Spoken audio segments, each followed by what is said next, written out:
en la computadora la charla de hoy. Ahora sí, estamos grabando, estamos en vivo. Ahí saludamos al doctor Diego Calvo Suárez, presente. La doctora Trota preguntaba por él. Maxi Villa, María Marta Garay, Alba Clis, Soledad. Esta es la gente que se conecta por Instagram. Ahora vamos a ver por Facebook. Enseguida presentamos al invitado que ya está con nosotros hoy. Instagram. Ahí está. Perfecto.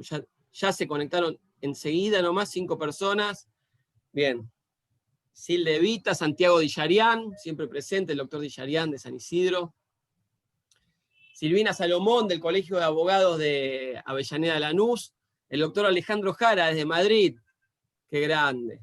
La doctora Ara Moyano Marisa, Vanessa Piñeiro, Santi Teseira. Perfecto. Bueno, ya tenemos así, recién arrancado nomás, en 1 minuto 30 personas conectadas. Ana María Ruiz también está presente, la saludamos. Bueno, y ahora sí, sin más preámbulos, hacemos la presentación del doctor Pablo Tonelli, consejero de la Magistratura de la Nación, por el Partido PRO, Juntos por el Cambio, en este ciclo de entrevistas que estamos teniendo con todos los protagonistas importantes para nosotros, ¿no? Para los abogados y abogadas que ejercemos la profesión ante la justicia nacional. Hoy vamos a entrevistar a otro protagonista, doctor Pablo Tonelli. Se encuentra presente también la vocal de la Asociación Abogados del Fuero, la doctora Patricia Trota. Ahora sí, Pablo Tonelli, bienvenido, un gusto que esté aquí con nosotros. Bueno, muchas gracias, muchísimas gracias por la invitación tan cordial y amable que me han hecho para participar de esta reunión. Así que bueno, aquí estoy a disposición de ustedes y de quienes estén conectados a la reunión, con muchísimo Sí, gusto. ahí se conectó la doctora Belaustegui, también la saludamos. Doctor, la primera pregunta, después vamos a pasar a hablar de política, de justicia en general, pero la primera pregunta es personal. Cuéntenos cómo es que se vincula usted con el derecho desde su juventud hasta llegar al cargo que hoy ocupa, por favor. Bueno, mi vinculación con el derecho o mi decisión de estudiar abogacía fue un poco curiosa, porque yo hasta los 17 años pasé toda la vida diciendo que iba a ser arquitecto. Y sin embargo, cuando terminé el colegio secundario en el Colegio Nacional de La Plata, dije, no, voy a estudiar Derecho. Y la verdad que hasta el día de hoy no sé muy bien por qué decidí ese cambio tan drástico. Pero bueno, lo cierto es que efectivamente estudié Derecho, hice una carrera más bien corta, me recibí rápido. Y bueno, y acá estoy, y la verdad que no me arrepiento, me ha gustado mucho. He tenido la oportunidad de trabajar con el derecho de muy distintas maneras. Lo he hecho como abogado litigante, lo he hecho como funcionario público, lo he hecho como legislador, lo he hecho como consejero de la magistratura, lo estoy haciendo ahora. Lo he hecho como profesor también. De modo que también eso me ha permitido tener una vinculación bastante amplia en la perspectiva respecto del derecho.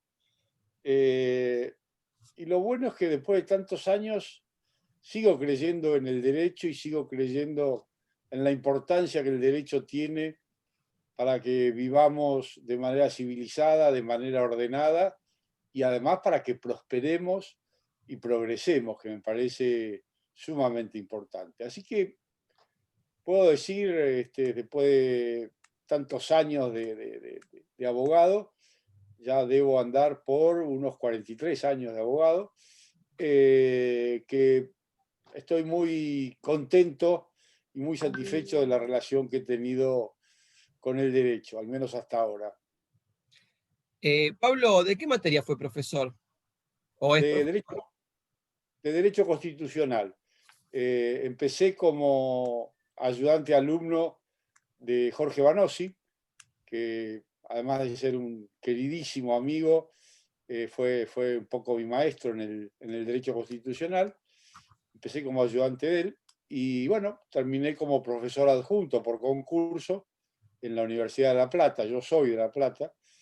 Y allí estuve hasta que lamentablemente en un momento, hace ya muchos años, por allá por los 90, tuve que decidir si seguía siendo profesor o si le daba de comer a mi familia, porque la verdad es que los sueldos eran paupérrimos. Yo creo que no pagaba ni el café que me tomaba en la esquina de la facultad cuando iba a dar clases. Así que bueno, por razones estrictamente económicas, dejé de dar clases, me dediqué de manera más intensa a la profesión. Y después no he vuelto a ser profesor regular, cosa que a veces extraño. Lo que sí hago es, gracias a que muchos profesores amigos me invitan, bueno, algunas veces al año voy a alguna cátedra, algún amigo que me invite y doy una clase o preparo algún tema, y eso de alguna manera me mantiene ciertamente conectado. Y les cuento una anécdota de aquellos años de lo poco que cobrábamos los profesores. Recuerdo que un día en la sala de profesores, otro adjunto, amigo mío, hablando de lo poco que cobrábamos, me decía, ¿sabes cuál es mi venganza respecto del sueldo? Dice, yo retiro el cheque y no lo cobro. Dice, pues cobrarlo no significa nada. Y en cambio, retirarlo y no cobrarlo, le armo un despiole contable tan grande a la facultad que esa es mi venganza. Pero realmente era miserable el sueldo. Pero bueno, siempre me gustó la docencia y de vez en cuando despunto el vicio, insisto, dando clase en la cátedra de algún amigo. Bien, bien, muy interesante. Pablo, bueno, usted nos contaba que también ejerció la profesión y acá ya entramos a su cargo como consejero, la magistratura, donde le vamos a pedir una radiografía personal de cómo ve usted hoy la justicia nacional. Y con eso, dentro de esa pregunta, qué deficiencias ve, qué necesidades, qué futuros desafíos, qué proyectos tiene usted personales como consejero tal vez para mejorar la misma. Así que sobre eso le damos la palabra. La justicia la veo ciertamente lejos del ideal al que yo aspiro para la justicia. La justicia en la Argentina es muy lenta, cosa que no es ninguna novedad. Si alguien lo sabe con absoluta y total certeza, son ustedes, los abogados que litigan. La justicia es lenta, a veces es o suele ser demasiado complicada, demasiado formalista, demasiado burocrática, pesada. En algunos fueros está muy politizada y está muy pendiente de cuestiones que deberían ser ajenas a las decisiones de los jueces. Está poco tecnificada. Lo que no significa que el presupuesto de la justicia sea bajo, sino que posiblemente hay alguna dosis de mala inversión o de mala distribución de ese presupuesto. En este momento, además, tenemos un problema adicional, que es la enorme cantidad de vacantes que hay en la justicia, de un total de poco menos de 1000 cargos. El total de cargos de la justicia nacional y federal es de 988, y en este momento hay largamente más de 200 cargos vacantes. Es difícil encontrar subrogantes para cubrir los juzgados vacantes, y aunque se los encuentre, está claro que el desempeño de un subrogante no es igual que el de un titular. Por más que ese subrogante se esfuerce, no es lo mismo ocuparse de un juzgado o de un tribunal que de 2 y a veces de 3. De modo que ese es un problema. Las designaciones son lentas porque los concursos en el Consejo de la Magistratura son lentos, pero también es muy lento el trámite en el Poder Ejecutivo, el trámite de designación, tanto en el Poder Ejecutivo como en el Senado. Fíjense ustedes que el actual titular del Poder Ejecutivo, cuando llegó en diciembre, retiró los pliegos que estaban pendientes de tratamiento en el Senado, cosa que es más o menos habitual cuando hay un cambio de gobierno.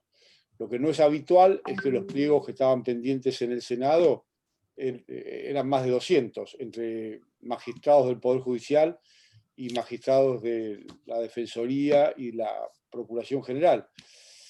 Y recién en septiembre se empezaron a mandar algunas propuestas de ternas por parte del Ministerio de Justicia.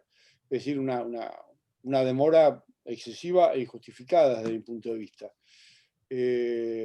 Por eso digo que, sin eludir la responsabilidad que le cabe al Consejo de la Magistratura, que la tiene, las vacantes en este momento son muchas y representan un problema. Y también claramente tenemos un problema con la infraestructura del Poder Judicial, que en muchos fueros y en muchas sedes, no solo en la Ciudad de Buenos Aires, sino en el interior, esa infraestructura dista de ser la adecuada y la conveniente para el desempeño de la tarea. Todos conocemos juzgados en los cuales, por lo menos no ahora en situación de pandemia y cuarentena, pero en tiempos normales, los empleados casi que se amontonan, se podría decir, en espacios reducidos y con pocas comodidades. De modo que ese es también otro tema al que hay que prestarle atención, porque sin duda genera muchas dificultades. En definitiva, yo diría que la justicia necesita cambios. Necesita cambios, en algunos casos, en las normas de procedimiento. Por ejemplo, en materia penal es urgente poner en marcha el nuevo Código Procesal Penal, que actualmente solo rige en dos provincias, en Salta y en Jujuy, y que este año debería haber empezado a regir en otras, y sin embargo viene demorado. Es muy importante adecuar la infraestructura del Poder Judicial, y también en muchos casos es necesario, o sería necesario, modernizar un poco y actualizar un poco el modo de funcionamiento, el modo de trabajo y el estilo de las relaciones laborales dentro del Poder Judicial. Hay mucho para hacer en esa materia. Esto no quita que la mayoría de los magistrados sean magistrados que se esfuerzan, que ponen todo su empeño, que hacen la tarea algunas veces más allá de sus obligaciones y superando dificultades muy notorias. Pero bueno, creo que tenemos que pensar en una modernización del Poder Judicial que será distinta y tendrá diferentes alcances según los fueros y las jurisdicciones. Bien. Pablo, aprovechando que usted nos dijo que es profesor de Derecho Constitucional, le pedimos entonces respuesta a la siguiente pregunta: como profesor de Derecho Constitucional y como consejero, ¿cómo ve la relación entre la política y la justicia? ¿Pueden ir de la mano? ¿Deben ir separadas? Lo escuchamos. Bueno, en primer lugar, aclaro que siempre he tratado de dar exactamente la misma respuesta como profesor y como consejero. No tengo respuestas distintas según el sombrero que me ponga. Trato de que la respuesta sea siempre la misma. Bueno, algo dije antes, y es que en ese sentido yo veo mal la relación entre la política y la justicia en la Argentina. En primer lugar, porque hay una mala relación, y en este momento es bastante notorio que hay una mala relación entre la cabeza institucional del Poder Judicial, que es la Corte Suprema, y el poder con el que más trato y relación debería tener, que es el Poder Ejecutivo. No hay diálogo en este momento entre la Corte Suprema y el Poder Ejecutivo, muy poco diálogo con el Consejo de la Magistratura. El desplante de la semana pasada de la ministra de Justicia y el secretario de Derechos Humanos a la Corte, que no asistieron a una reunión convocada por la Corte para una mesa de trabajo que integran una gran diversidad de organismos, me pareció excesivo y totalmente fuera de lugar. Y además también, como dije antes, hay fueros que están notoriamente politizados y que suelen estar muy atentos a los vientos y a los humores de la política a la hora de decidir. Y me refiero particularmente al Fuero Federal Penal, a lo que normalmente se conoce como Comodoro Pi, y también al Fuero Contencioso Administrativo Federal, que es un fuero en el cual, desde mi punto de vista, se presta demasiada atención a los humores de la política y a las influencias de la política. Eso está mal, eso está muy mal, eso no debería ocurrir. Las relaciones entre la política y el Poder Judicial deberían ser exclusivamente relaciones institucionales mantenidas entre las cabezas, la Corte Suprema y el Poder Ejecutivo a través del Ministerio de Justicia y, bueno, y ahora desde hace unos años también el Consejo de la Magistratura. Pero esto de jueces de primera instancia, de Cámara, que tienen relación con políticos, que se reúnen con políticos, que a veces hasta opinan políticamente, me parece sumamente inadecuado y no es común en general en el Poder Judicial, en el resto de lo que podemos llamar el mundo civilizado, con poderes judiciales parecidos al nuestro. Bien, bien. Acá hay una pregunta de percepción. Usted algo ya nos dijo, pero ¿cuál considera que es usted la visión que tiene la sociedad de la justicia? Más allá de los abogados, ya esto es la sociedad en general. ¿Y por qué, en todo caso, se considera que sea así? Bueno, es notorio, hay encuestas además que lo muestran, que en los últimos años, y me refiero a los últimos 20, 30 años, la percepción, la opinión que la gente en general tiene de la justicia ha decaído enormemente. La justicia supo tener mucho prestigio en la Argentina. La gente en general solía confiar mucho en la justicia y ese prestigio y esa confianza se han perdido. Hoy en día la justicia no goza en términos generales y de manera mayoritaria ni de la confianza ni del respeto de la gente. Y hay razones para que así sea. Una razón es la enorme lentitud de la justicia a la que antes me referí y la ineptitud de la justicia para resolver ciertos y determinados problemas. Y en buena medida también me parece que influye la politización de la justicia, que a veces también es el correlato de la actitud de los poderes políticos respecto de la justicia. A veces los poderes políticos se meten con la justicia más allá de lo debido, más allá de lo aconsejable, más allá de lo que prescribe la Constitución, y bueno, eso también genera una reacción de la justicia de autodefensa y de autopreservación. Pero lo cierto es que hoy en día la justicia está muy lejos de gozar de ese prestigio y de esa confianza que supo tener hace muchos años.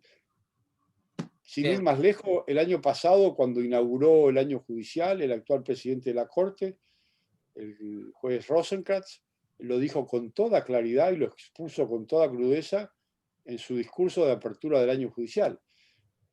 Lamentablemente, poco ha podido hacer la Corte en ese sentido. Fíjense ustedes que también el año pasado la Corte convocó a todos los jueces del país a una suerte de trabajo para pensar entre los magistrados formas de modernizar la justicia, de actualizarla, y no pudieron ponerse de acuerdo ni respecto de la ampliación del horario judicial, ni respecto de las vacaciones, ni respecto de la feria. Es decir, hay ahí un problema y hay que resolverlo con la plena y absoluta participación de los jueces, por supuesto. Bien, Pablo, usted mencionó que una de las necesidades que tenían los judiciales era el amontonamiento. Bien, que es una cuestión que tiene que ver a veces hasta con hacinamiento, con espacio de trabajo. ¿Qué otras necesidades usted identificó que tienen los empleados judiciales para poder brindar un servicio bueno de justicia más allá del capital humano, ¿no? Bueno, claramente es la infraestructura el principal déficit de la justicia.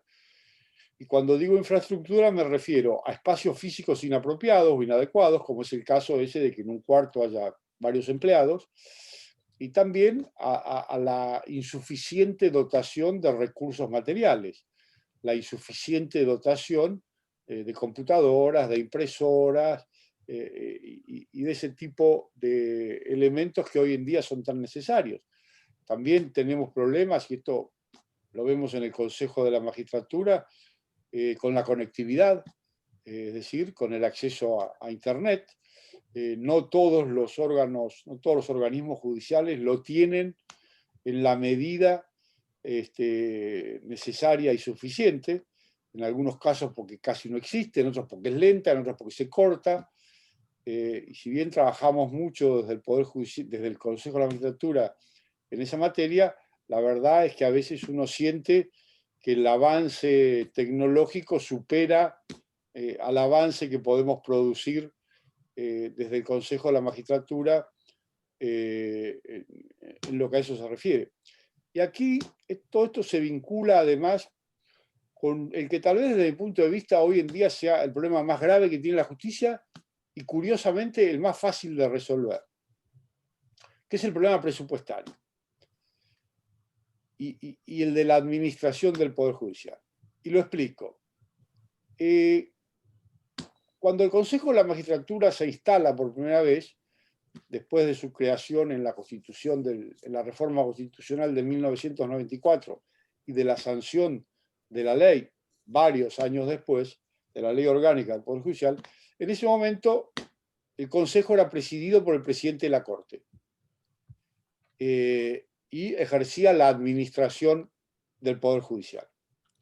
Pero unos años después, merced a una reforma de la ley orgánica, el presidente de la Corte dejó de integrar el Poder Judicial.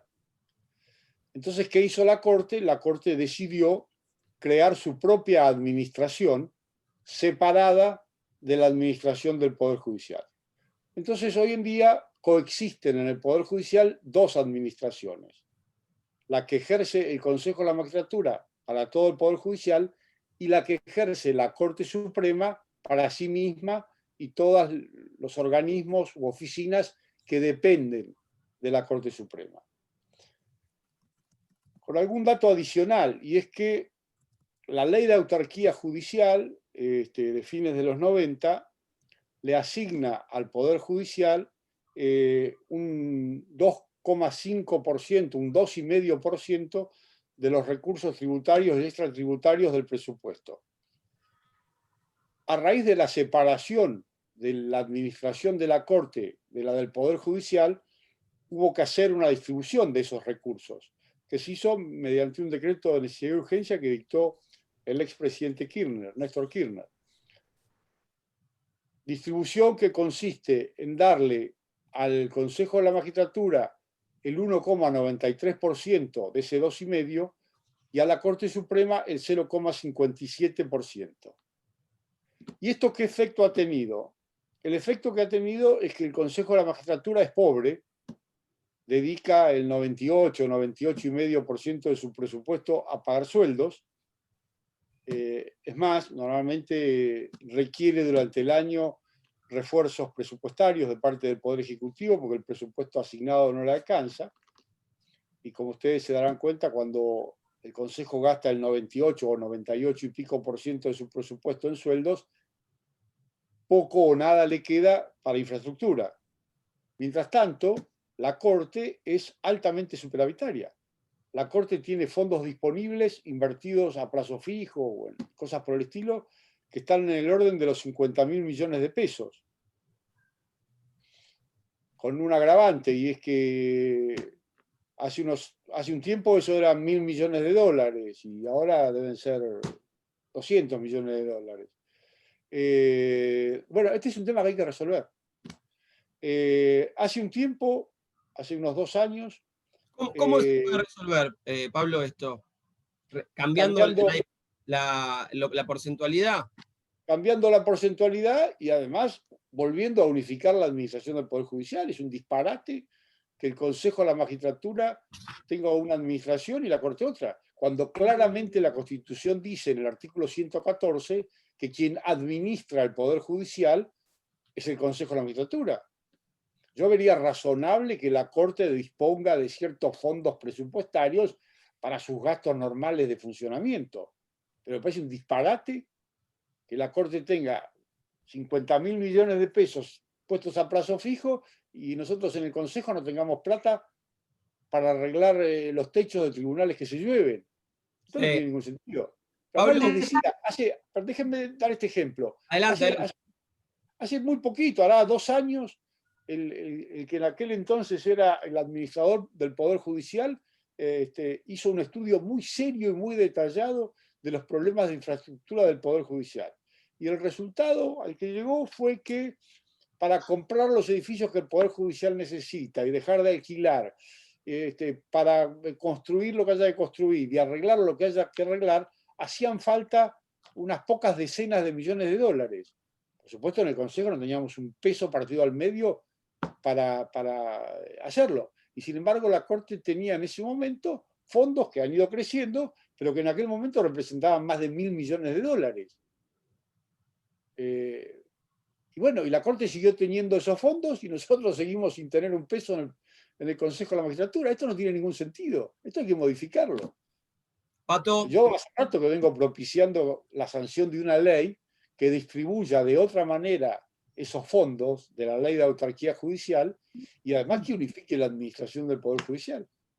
No, yo justamente lo que quería comentar, doctor Tonelli, es que nosotros como asociación y en esta página web que tenemos en AFTE, que es justamente Asociación de Abogados del Fuero del Trabajo en Emergencia, estamos padeciendo todo esto del tema del presupuesto. Por supuesto. Porque tenemos tenemos un superávit de recursos humanos, porque realmente tenemos recursos humanos maravillosos. Desde los magistrados hasta el último de los empleados, es gente de primera calidad realmente. Yo no puedo decir lo contrario. Gente con muchas ganas de trabajar, que se ha contagiado el COVID, que ha puesto el cuerpo en la pandemia, por lo menos la gran mayoría. Siempre hay excepciones, pero la gran mayoría, ¿no es cierto? Y vemos que somos bastante ninguneados, ¿no? Desde los centros de poder.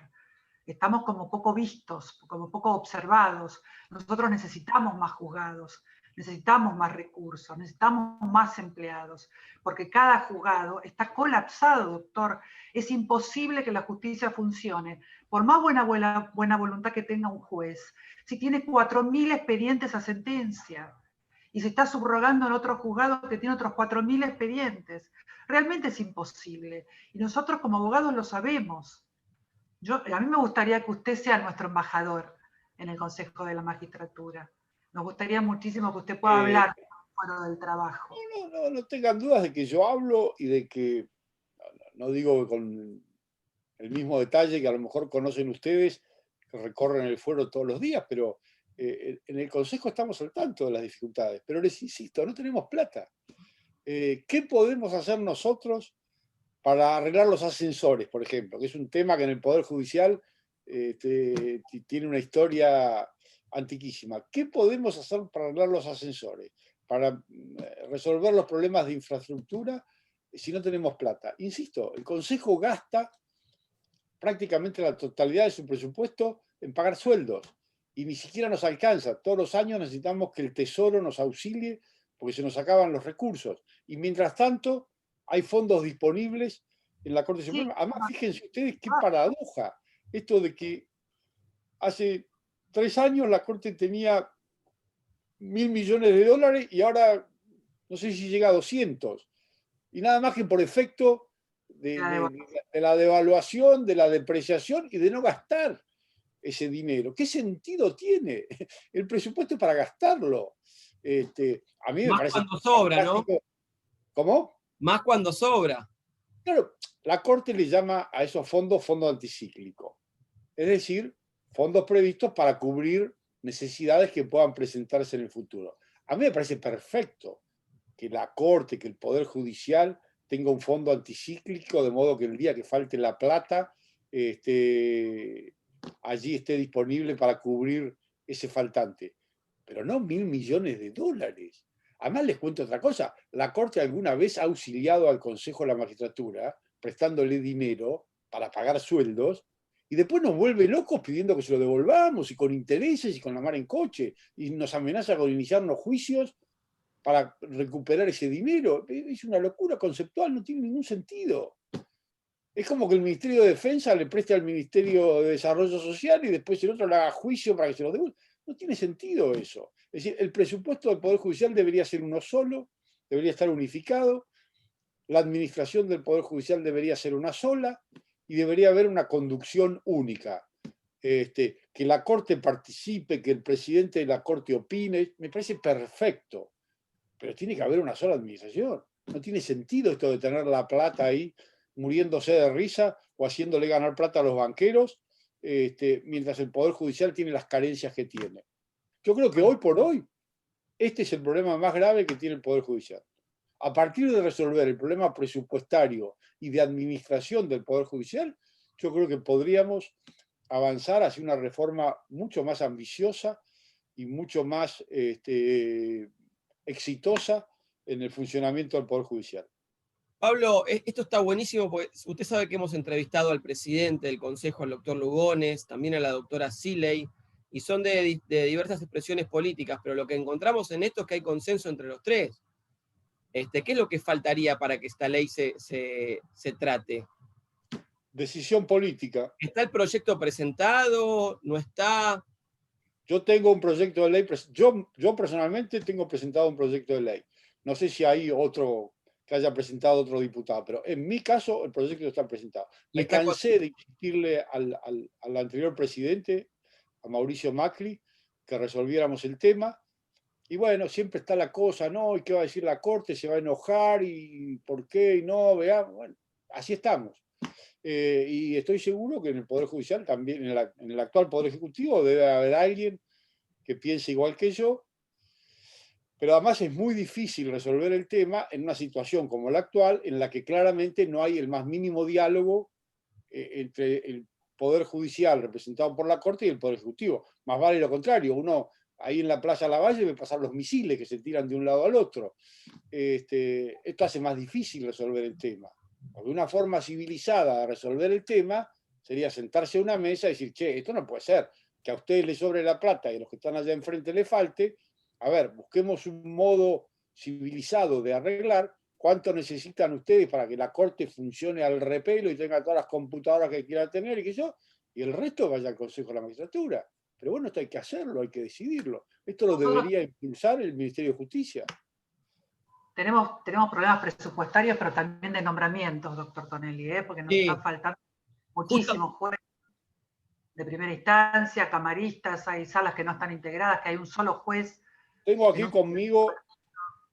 conmigo el estado de todos los concursos vinculados al fuero laboral. Si quieren, les repaso. Me leyeron la mente los dos porque lo tenía anotado acá, nombramiento de jueces, así que lo escuchamos atentamente. Miren, les voy a decir.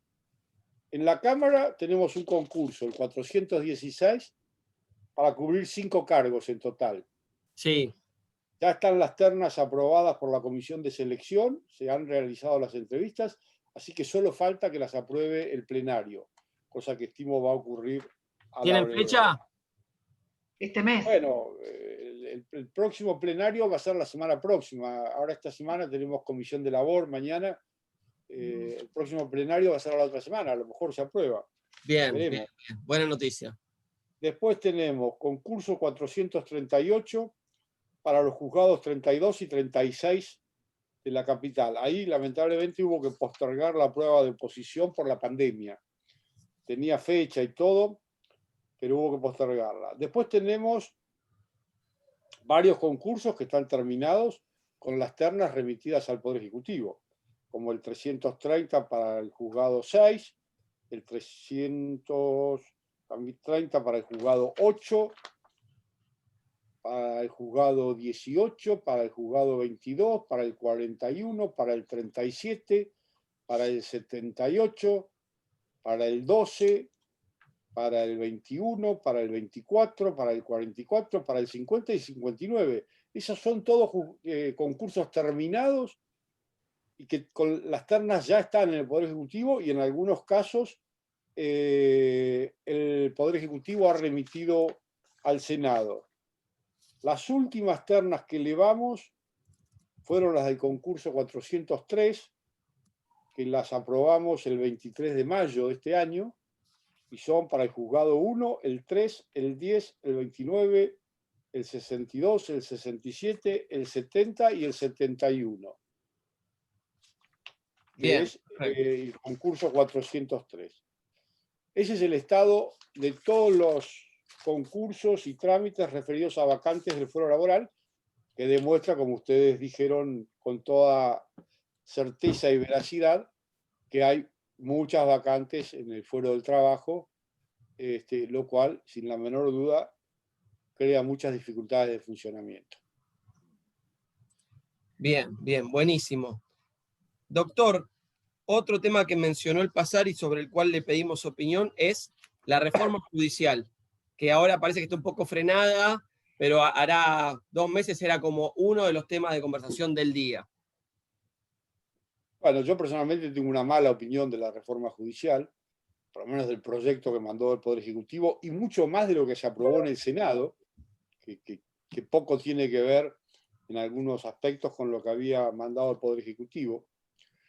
En primer lugar, por una definición conceptual, y es que, desde mi punto de vista, lo que la justicia necesita es una reforma cualitativa, y el Poder Ejecutivo ha propuesto una reforma meramente cuantitativa.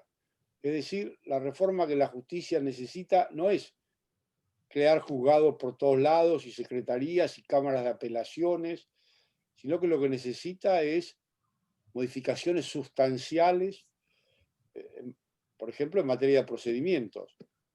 Mucho más importante que crear nuevos juzgados federales en Comodoro Pi, cosa que puede estar plenamente justificada, no al extremo de crear a 46, pasar de 12 a 46, eso me parece un exceso. Yo vería bien pasar de 12 a 24, por dar un número. Pero mucho más importante es poner en vigencia el Código Procesal Penal nuevo, poner en vigencia el sistema acusatorio. En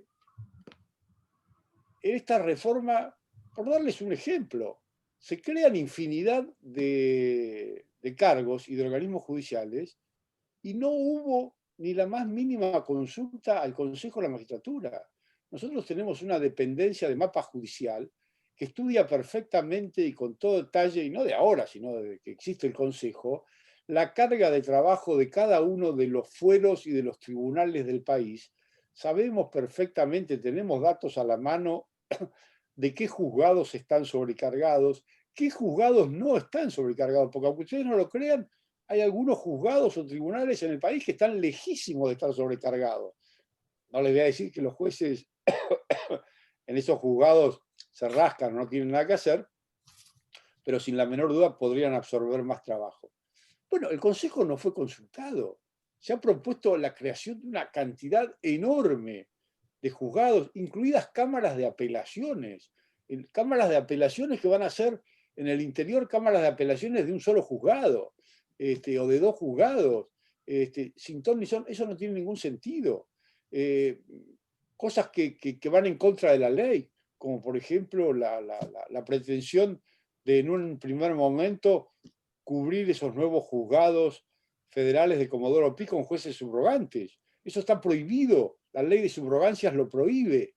Si no les alcanza con que lo prohíba la ley de subrogancias, porque como toda ley puede ser modificada, lo ha resuelto la Corte Suprema. La Corte Suprema ha dicho que no corresponde, que no es procedente designar un juez subrogante en un juzgado que nunca ha tenido titular, que la cobertura de un juzgado nuevo tiene que hacerse con un juez designado de acuerdo con el procedimiento constitucional.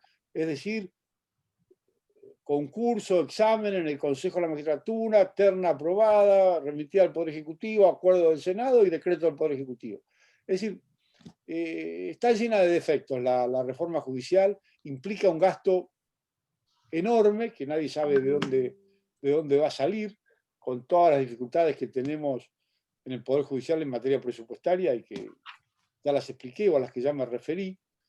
De modo que sin perjuicio de algunas poquitas cosas rescatables de la iniciativa, La mayor parte no. Es evidente, por otra parte, y esto salió en los diarios, no voy a revelar ninguna cosa misteriosa, es evidente que en el tratamiento en el Senado del proyecto hubo una negociación política, un verdadero toma y daca con los gobernadores de provincia que dijeron: yo te la voto, pero poneme una Cámara Federal acá, yo te la voto, pero agregame un juzgado más. Y así fue que aparecieron cámaras federales en lugares absolutamente insólitos, donde no hay ninguna necesidad, donde se van a aburrir si se crearan esas cámaras los jueces, porque no van a tener nada que hacer.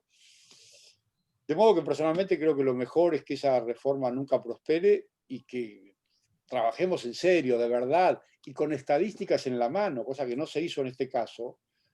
Tenemos las estadísticas en el Consejo de la Magistratura, tenemos los datos, usémoslos, sentémonos, trabajemos de manera armónica y coordinada, Poder Judicial, Poder Ejecutivo y Poder Legislativo, y resolvamos los problemas que tiene la justicia. Pero insisto, desde mi punto de vista, son cualitativos, de calidad, no de cantidad, no cuantitativos.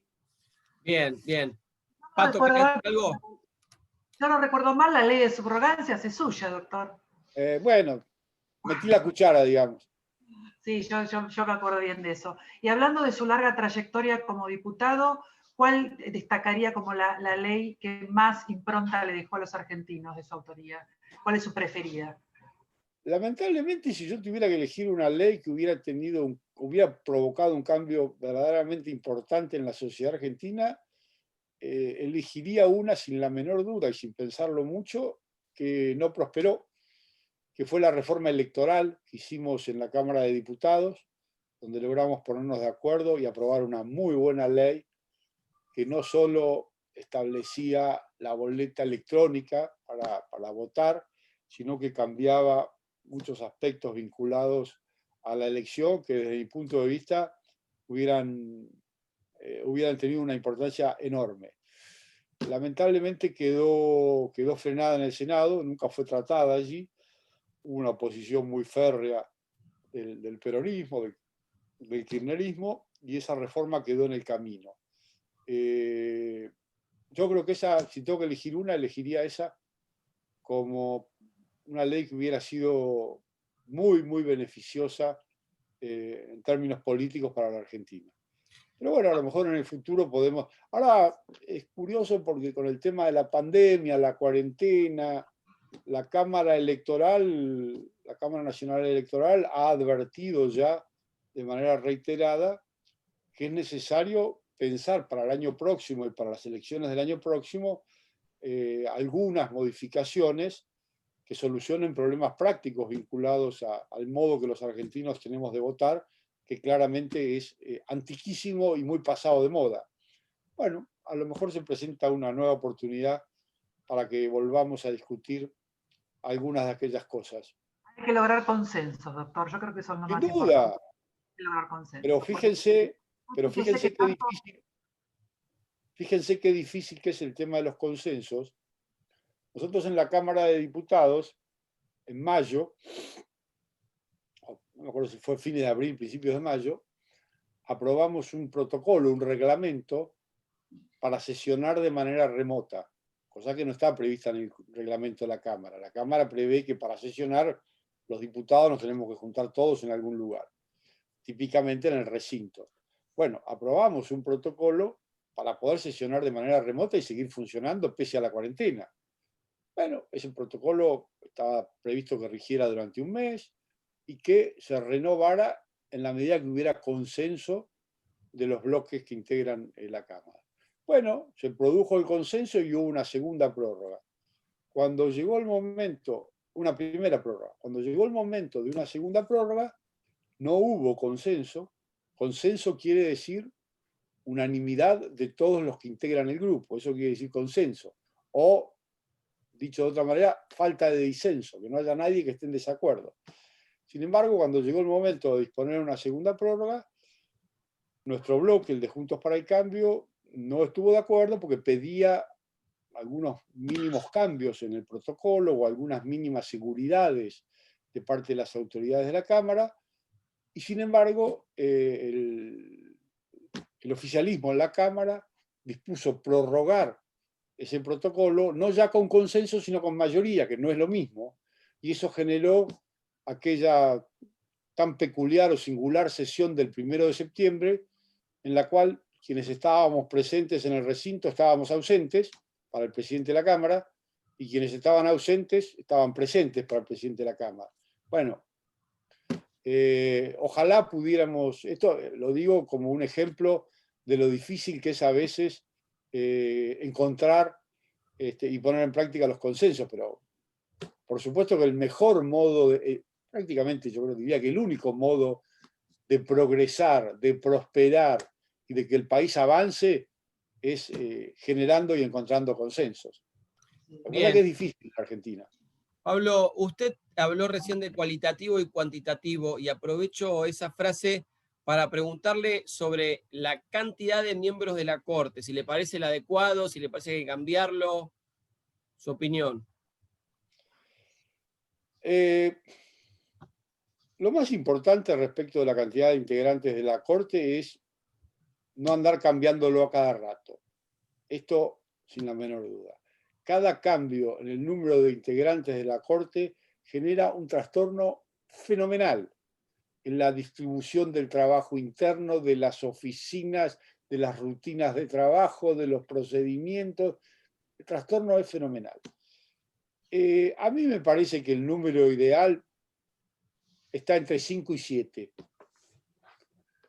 Tal vez 7 sea un mejor número por el hecho de aportar una pizca, una dosis mayor de diversidad y de opiniones. 9 me parece que ya es un poco mucho, lentifica demasiado el trabajo. Ahora, de lo que estoy totalmente convencido es que no es este el momento para cambiar el número de integrantes de la Corte. Este es un momento en el cual, como dije antes, y es público y notorio, las relaciones entre los tres poderes no son todo lo fluidas, todo lo cordiales, todo lo amables y todo lo fecundas que deberían ser. Claramente hay una pésima relación entre la cabeza del Poder Judicial, que es la Corte Suprema, y el Poder Ejecutivo, de modo que ni se me pasa por la cabeza que en este momento sea apropiado modificar el número de integrantes de la Corte. Yo lo dejaría en 5, que está muy bien, es uno de los números posibles, es el que históricamente la Corte ha tenido prácticamente en la totalidad de su existencia, salvo periodos muy cortos en los que tuvo 7 o 9, de modo que yo lo dejaría en 5, que transcurran muchos años, y si un día la Argentina está totalmente tranquilizada, nadie está preocupado por el dólar, nadie está preocupado por la inflación, no hay conflictos entre el Poder Ejecutivo y el Poder Judicial, estamos todos en paz, en armonía, los juicios se terminan rápido. Bueno, a lo mejor ese día podemos pensar en cambiar de 5 a 7, pero por el momento yo dejaría a la Corte con el número de integrantes que tiene. Bien, y con respecto al Consejo de la Magistratura, la cantidad de integrantes, ¿la ve bien? ¿Considera que los abogados deberíamos tener más representación? Sí, eso sin duda, eso sin duda. No lo digo por complacerlos, no. No, tengo a esta altura no. Tengo hechos que avalan lo que digo, que son proyectos de ley presentados en la Cámara de Diputados, y además yo trabajé mucho en un proyecto de ley que quisimos impulsar por allá no me acuerdo si fue 2018, parece que fue. Lo trabajamos en el ámbito del Ministerio de Justicia, con funcionarios del Ministerio, con legisladores y con diputados, y nos pusimos de acuerdo en un proyecto que a mi modo de ver era bastante bueno, que elevaba un poco el número de integrantes del Consejo, porque los abogados los llevaba de 2 a 4, y a los jueces también los elevaba de 3 a 4. A mí me parece que claramente los abogados y los jueces están subrepresentados. Inclusive con los abogados ocurre una cosa que, yo no sé, a mí me llama la atención que ningún abogado haya iniciado un amparo todavía por eso, porque creo que lo ganarían. y es que los abogados no integran la comisión de selección. La comisión de selección tiene una integración que está establecida en la ley orgánica del Consejo de la Magistratura, y los abogados no la integran. De modo que sí, claramente creo que como mínimo, esa reforma es estrictamente indispensable. Llevar la representación de los... Si mantenemos el actual número de legisladores, que me parece que está bastante bien, 3 por cámara, me parece que los abogados deberían ser 4 y no 2, y los jueces también deberían ser 4 y no 2. Creo que en lo que al número se refiere, esa sería una reforma muy necesaria y muy conveniente. Bien, Pablo, recién usted habló de la relación entre la Corte y el Poder Ejecutivo. Ahora la pregunta es, algo mencionó al pasar, ¿cuál es la relación entre el Consejo y la Corte? La relación, para decir primero la conclusión, no es todo lo fluida que a mí me gustaría que sea. Creo que en general todos los consejeros tenemos una relación cordial y directa con los 5 integrantes de la Corte, con algunos más, con otros menos, según los temas de los que cada uno de ellos se ocupa, pero en términos institucionales la relación no es todo lo fluida y estrecha que a mí me gustaría, sobre todo en lo que se refiere a la administración. Tenemos muchos problemas de administración. Por ejemplo, en lo que a las obras se refiere, para resolver lo de las obras hay una comisión que integran algunos funcionarios del Consejo más otros funcionarios de la Corte, donde no es fácil ponerse de acuerdo. La Corte tira para un lado, no quiere poner plata, nosotros no tenemos plata para poner. A mí me parece que una cosa que facilitaría mucho que la relación sea no solo más fluida y más provechosa y más fecunda, sino mucho más eficiente, sería unificar la administración del Poder Judicial. Es una locura esto de que haya 2 administraciones. Lo que no quita, insisto, que la Corte no tenga un pequeño presupuesto como cabeza del Poder Judicial para atender a sus propias necesidades, cambiar los autos de los jueces cuando hace falta, qué sé yo, comprar computadoras cuando se ponen viejas. Pero me parece que este es un problema que requiere solución de manera urgente. Es decir, no son malas las relaciones entre la Corte y el Consejo, tenemos una relación muy, muy cordial, muy civilizada, pero me parece que sería bueno que sean más fluidas y en ese sentido, para esa eventual reforma de la ley de la que hablábamos hace un instante, hay que pensar muy seriamente si no es conveniente o si no sería conveniente que el presidente de la Corte vuelva a ser el presidente del Consejo de la Magistratura, de manera de asegurar esa relación directa, estrecha y fluida que me parece que es necesaria. Creo que ese es un punto clave al que hay que prestarle mucha atención y al que hay que pensar con mucho cuidado.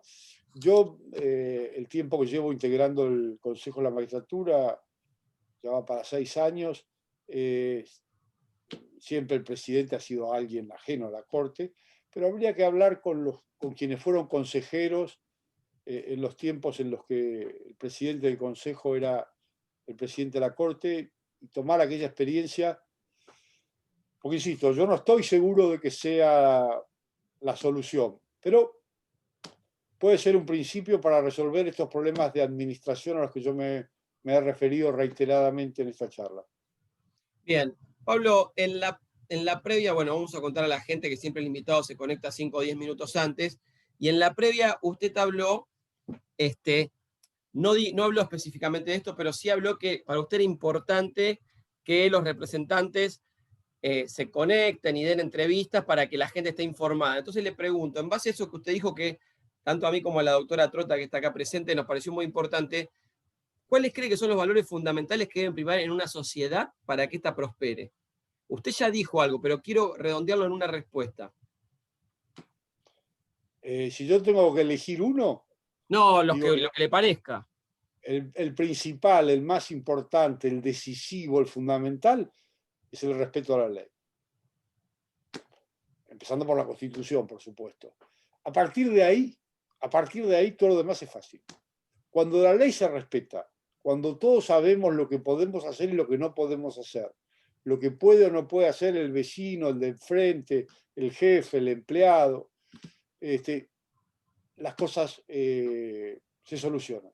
Además, fíjense ustedes que el respeto a la ley, que en otros términos puede ser calificado como seguridad jurídica, es lo que alienta o desalienta las inversiones. Y todos sabemos, y lo estamos padeciendo en este momento, que sin inversiones no hay desarrollo, no hay prosperidad. ¿Por qué? Si algo caracteriza a la actual etapa del mundo, es que hay dinero dando vueltas a raudales. Tan es así que hay los famosos fondos de pensión y de inversión tienen problemas a la hora de invertir, porque ya no saben dónde poner la plata. ¿Y por qué eligen unos países y no otros a la hora de hacer inversiones y de poner plata? Por la seguridad jurídica. Además, no hay mejor modo de convivir en paz, de no tener problemas con el vecino, sea el de la casa de al lado o el del piso de arriba. No hay mejor modo de no tener problemas con nadie y de vivir en paz que respetar la ley. Si el vecino de al lado respeta la ley y cuando saca la basura no la pone en mi vereda y además la saca en lo que tiene que sacar, difícilmente uno esté con él. Bien, bien. Ahí, no sé si se cortó la imagen, a ver. Me quedé yo congelado por ahí. Justo cuando estamos cerrando. A ver si ahí... Ah, a ver.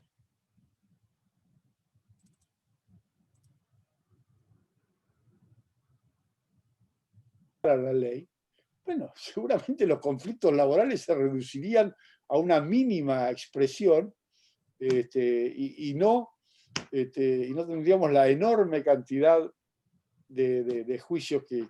En fin, por supuesto que hay otros valores, la solidaridad social, la solidaridad es muy importante porque está claro que el sistema capitalista, que yo defiendo y reivindico porque de los sistemas conocidos me parece el que ha dado mejores resultados, con todos los defectos que tiene, pero el sistema capitalista necesita ser atenuado, necesita ser morigerado con una enorme dosis de solidaridad.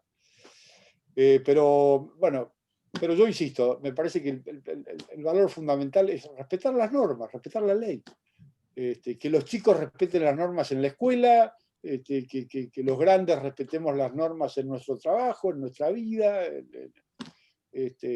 Bien, bien. Y lo último, Pablo, como siempre pedimos, ¿no? Un mensaje de esperanza suyo para la comunidad de abogados y abogadas laboralistas que lo están escuchando, y también de los empleados y jueces del trabajo, porque usted sabe que esta comunidad de 13.000 miembros, hay jueces, camaristas, fiscales, defensores, está toda la comunidad laboralista de Argentina y principalmente la justicia nacional.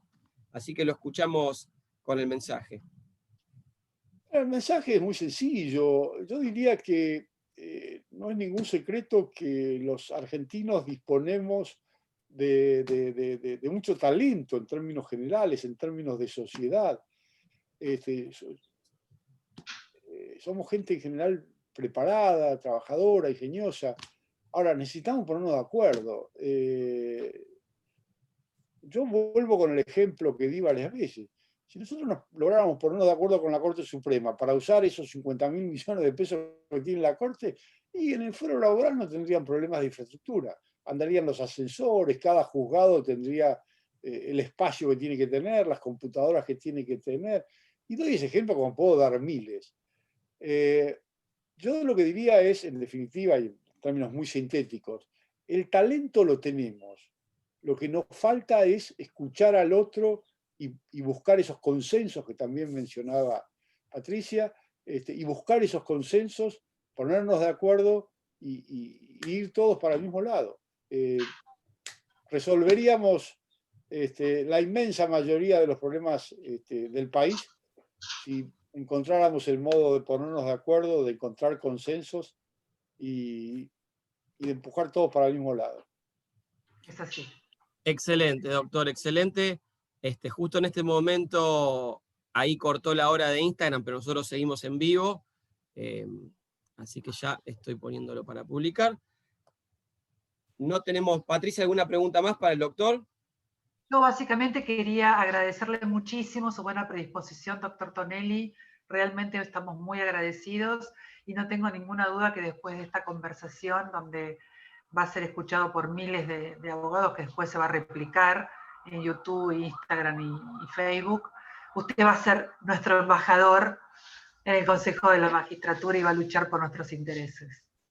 Bueno, yo les agradezco muchísimo a ustedes. Para mí esto es una oportunidad invalorable y me gusta aprovecharla porque es un modo de comunicarse directamente con quienes en buena medida son destinatarios de nuestro trabajo como consejeros.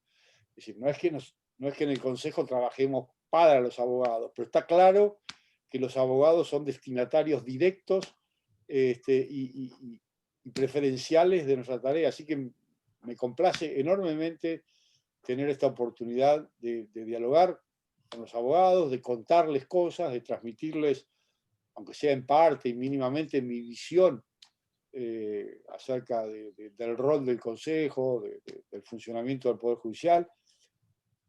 Me pongo a las órdenes para repetirla las veces que ustedes quieran y cuando quieran. Y por supuesto, todos saben dónde queda el Consejo y dónde me pueden encontrar. Así que, insisto, quedo a las gratísimas órdenes de los estimados colegas. Muchísimas gracias, doctor. A ustedes. Doctor Pablo Tonelli, bueno, ahora formalmente como presidente de la Asociación de Abogados del Fuero, le agradecemos la entrevista y este canal de diálogo abierto y sus respuestas sinceras y todos los conceptos que virtió a lo largo de toda la entrevista. Vamos a hacer un agradecimiento en público a todos los que están atrás de cámaras, como se dice acá. Empecemos por Agustina Díez, de su equipo de comunicación, que siempre estuvo atenta a todo. Le mandamos un saludo grande. Y después, por supuesto, a todo el equipo nuestro de AFTE, a toda la comisión directiva, Diego Calvo Suárez, Clarisa de Arce, a mis hermanos Álvaro y Delfín Altieri, que están trabajando en la producción, y a todos los moderadores del grupo AFTE también. Así que, doctor Pablo Tonelli, muchísimas gracias por haber estado aquí con nosotros. Y bueno, seguiremos en contacto intentando, como dijo usted, buscar consensos para mejorar la justicia nacional en general y la justicia del trabajo en particular. Muchas gracias por haber estado hoy con nosotros. Muchas gracias, doctor. Muchísimas gracias. Hasta luego.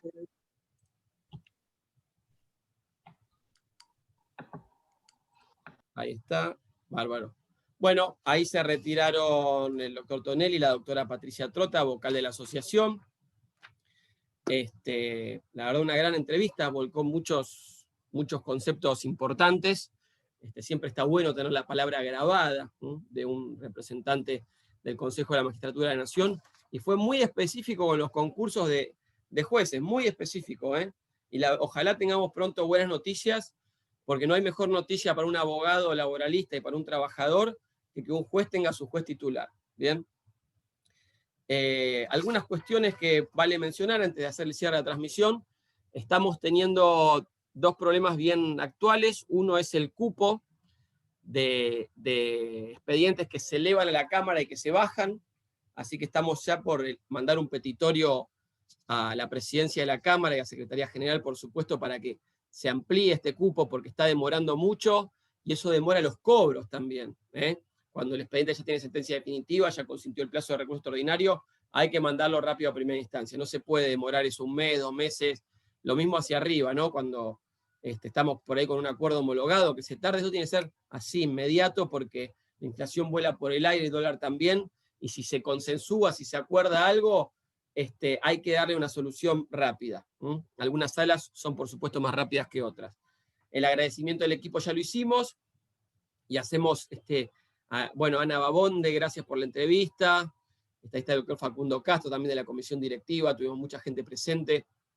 Ustedes saben que después esta entrevista se sube a YouTube y se replica por todos nuestros medios. Las frases de cierre, recuerden lo siguiente, miro un poco arriba, un poco abajo, las dos cámaras. En tiempos de engaño universal, decir la verdad se convierte en un acto revolucionario. Segundo, podrán robarnos las ideas, pero nunca la creatividad. nos gusta que nos copien. Total, nadie inventó la pólvora acá, simplemente tratamos de hacer todo lo mejor posible. Tercero, recuerden que nadie se salva solo, por eso los consensos son importantes, inclusive con los que piensan distinto o creemos que piensan distinto. Y por último, que Dios nos bendiga a todos. Esto es AFT en vivo, hoy es miércoles 14 de octubre de 2020, mi nombre es Nahuel Altieri, los y las quiero, nos vemos la próxima, chao.